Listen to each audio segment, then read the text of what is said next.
everyone, and welcome to an all-new episode of Scope Red's The Reviewer. In today's episode, I'm going to be reviewing X-Men Apocalypse.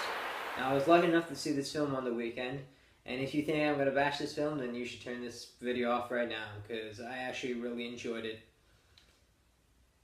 X-Men Apocalypse takes place after X-Men Days of Future Past, continuing the story with all of our favorite characters. One thing I really loved about this movie is that it focuses a lot on the younger generation. And that's one of the major things I hated about the older X-Men films, is that it was so Wolverine-oriented. And two of my favorite characters that were introduced in this film by two amazing actors that really play the characters really well is Jean and Cyclops. Now, these two in this movie have such a great chemistry together. I really loved how they had that love kind of hate relationship going on right at the beginning when they first meet, but later on they grow a little bit closer. And Oscar Isaacs as Apocalypse was amazing. He did such an amazing job with his character. I really love what they did with him.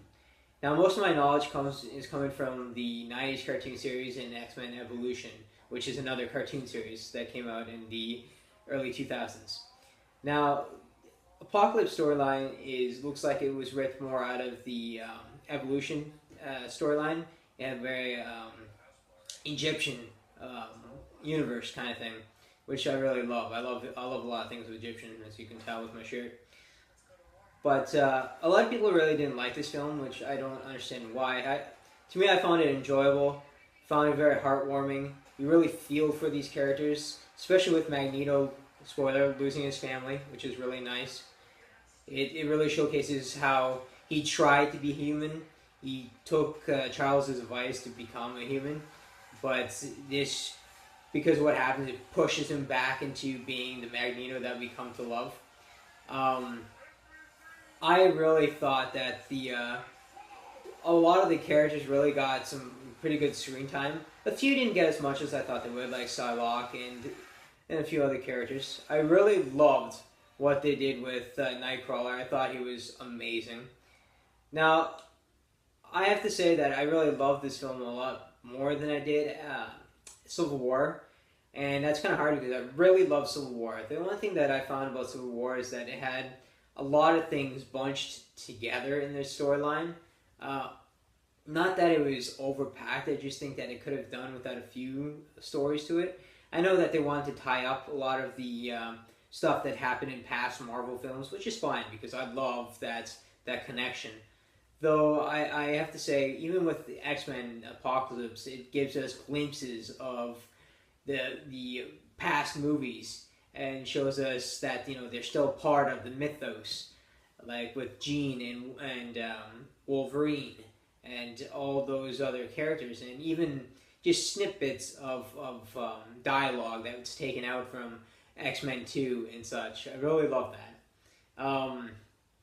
One character that I never loved back in previous films or in the cartoon series was James McAvoy's Professor X. Now, I love James McAvoy. I think that he plays Xavier so perfectly. I love what he's done with the character and how he's taken that character the way he is now. Michael Fassbender is still an incredible Magneto. To me, those two have such a great chemistry. And seeing clips of First Class and just how that ties into the overall story of Apocalypse is just incredible.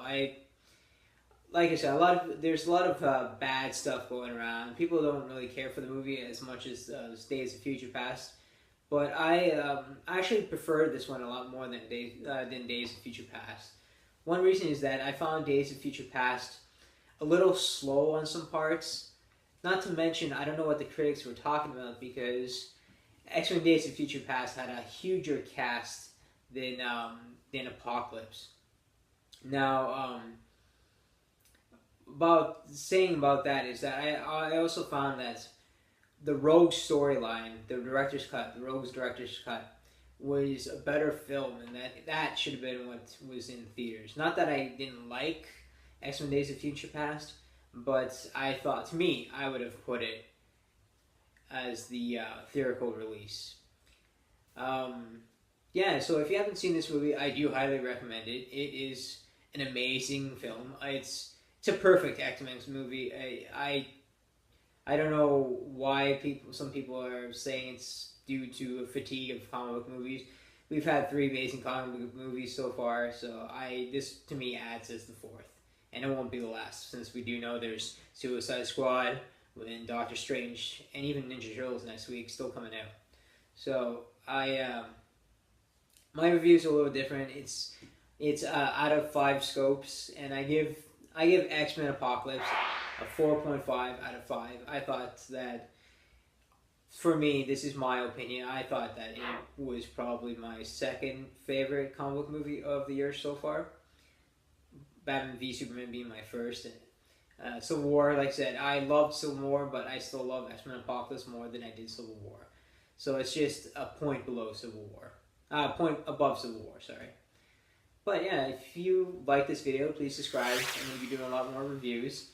And down in the comments, let me know what you thought about the movie. If you've seen it, let me know what you thought and the differences between what I've said and apparently what you think of the film. So, thank you for watching.